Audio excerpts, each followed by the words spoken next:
La nave pasó 3 veces cerca de la Tierra y una vez cerca de Marte para lograr 10 años después el encuentro con el cometa.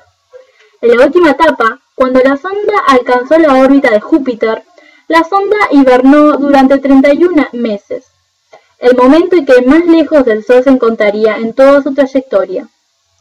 El primer encuentro de Rosetta con un planeta tuvo lugar el 4 de marzo de 2005, cuando se acercó a la Tierra, que le proporcionó el impulso gravitacional necesario para que la sonda tomara una trayectoria que la llevará a alcanzar Marte 2 años más tarde.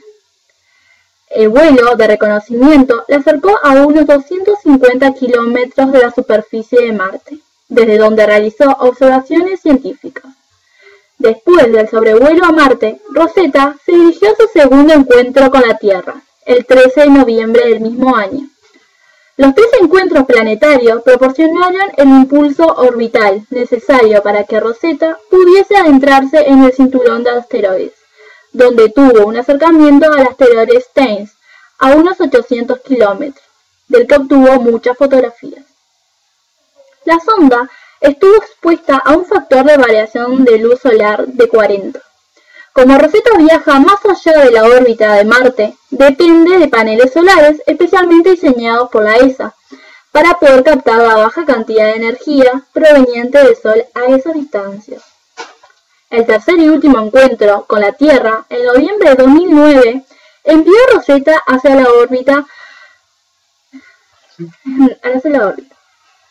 A mediados de 2011, cuando estuvo ubicada a unos 800 millones de kilómetros del Sol, la sonda encendió su motor principal para ubicarse en una trayectoria de intersección con la órbita del cometa. El 20 de enero de 2014, Rosetta fue activada y se preparó para una fase de acercamiento que duraría 6 meses.